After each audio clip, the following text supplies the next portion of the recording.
Rajfalia in your area. Rajfalia in your area.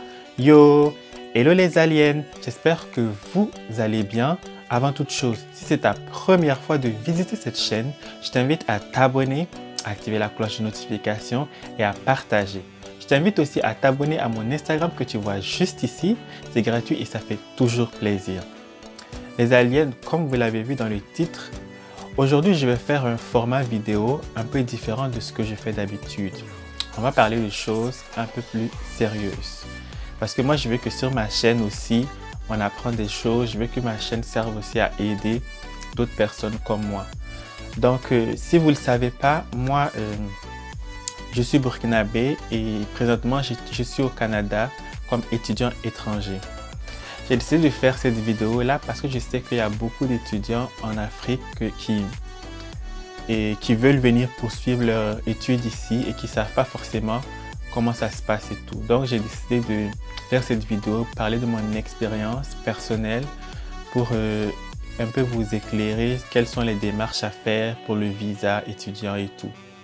Donc j'ai pris des notes parce que quand c'est les choses sérieuses, il faut. Parce que d'habitude, moi, j'ai l'habitude de poser ma caméra et juste parler, d'y aller spontané. Mais cette fois-ci, j'ai pris des notes. Donc, on se retrouve pour la suite.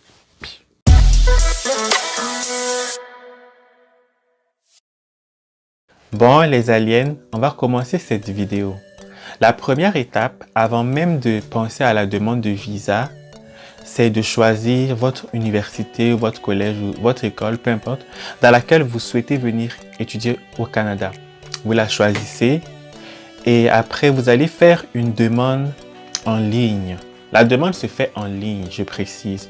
C'est vrai que vous pouvez faire la demande sous format papier, mais je déconseille parce que ça prend beaucoup plus de temps. C'est beaucoup moins rapide en fait que la demande en ligne. Déjà que la demande en ligne, ça prend du temps. Imaginez la demande sous papier. C'est encore plus de temps. Donc, ça sera plus avantageux pour vous de faire la demande en ligne, je précise. Donc, c'est ça. Et puis, pour faire la demande en ligne, vous allez dans la catégorie étudiant international. Ça, c'est très important à retenir parce que peu importe le pays dont vous venez, tant que vous n'êtes pas canadien, vous serez considéré comme étudiant international.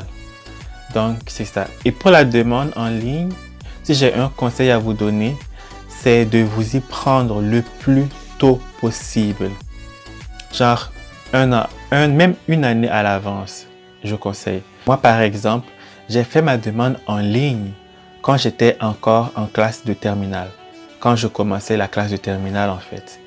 Donc, parce que je savais que c'était long. Donc, il fallait m'y prendre plus tôt si je voulais avoir la session d'automne.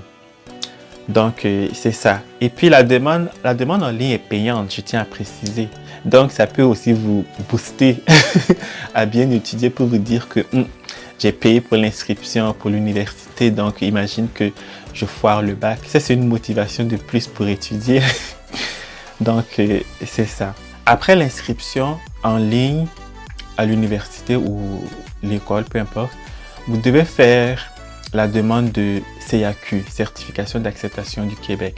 Ça, c'est pour les personnes comme moi qui veulent venir étudier au Québec. Moi, je suis à Montréal et il me fallait faire un CAQ. Mais pour les personnes qui vont étudier en Ontario, eux, ils n'ont pas besoin de CAQ. Mais les personnes qui veulent étudier à Québec, eux comme moi, vous allez faire la demande de CAQ.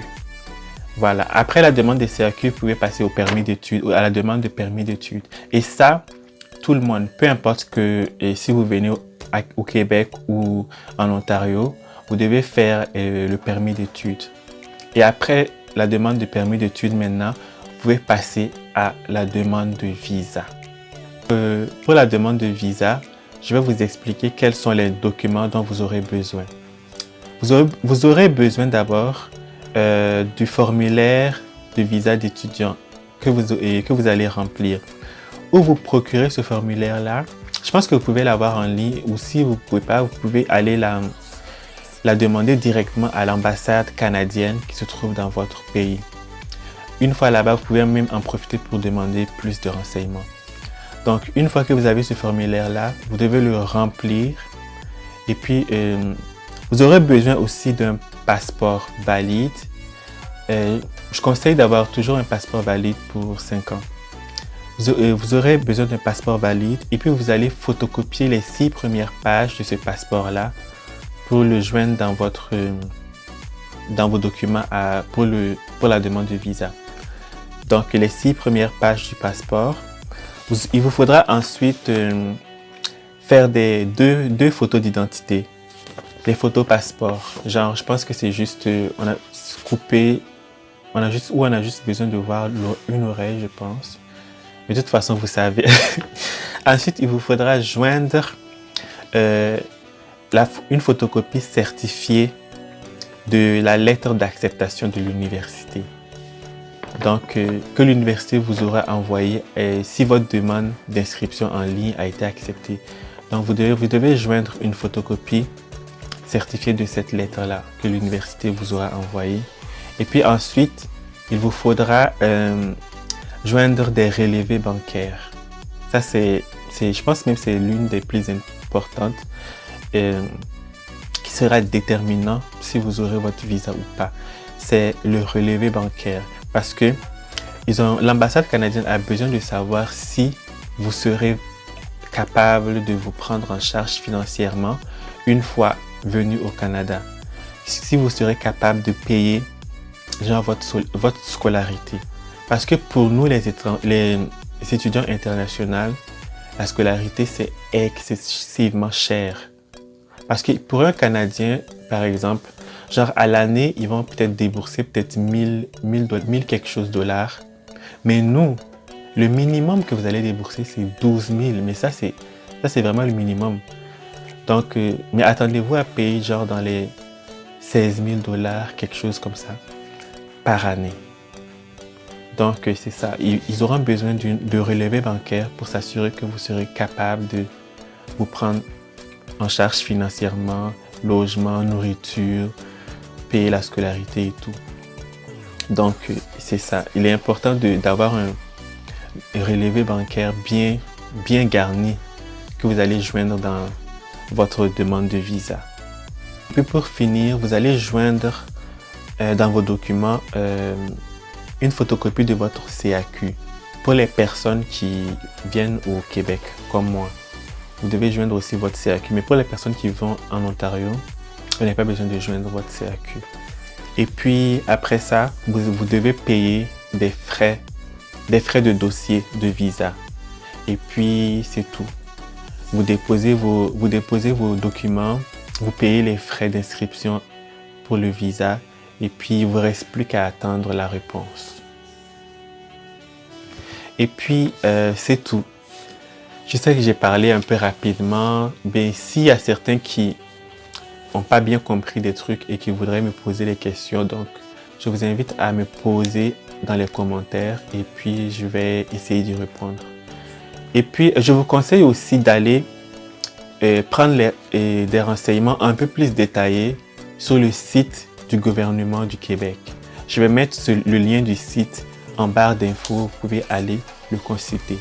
Ce site-là est toujours mis à jour et donc vous pouvez y aller aujourd'hui et voir que c'est ça dont vous aurez besoin et puis aller une autre fois et puis ça change. Donc c'est important de le consulter régulièrement, ce site-là. Donc, et puis surtout que nous, en période de Covid, c'est sûr que les règles ont changé. Donc c'est mieux d'aller consulter ce site-là. Et comme je l'ai dit, je vais le mettre en barre d'infos. C'est déjà tout pour cette vidéo-là. Je pense que je vais essayer de faire encore d'autres vidéos de ce format-là. Ma prochaine vidéo, ça sera... je vais essayer de répondre à la question « Est-ce que c'est possible de travailler au Canada en même temps que d'étudier ?» Donc, ça sera ma prochaine vidéo. Donc, n'hésitez pas à vous abonner si vous voulez des informations sur ce sujet-là. Et puis, c'est déjà tout pour cette vidéo. J'espère que la vidéo vous aura plu. Si elle vous a plu, je vous invite à vous abonner, à liker et à partager. Et puis, nous, on se retrouve très prochainement pour une nouvelle vidéo. Ciao, ciao! T'es le bienvenu, je t'invite à t'abonner. Aime-moi la folie, je t'aime la folie.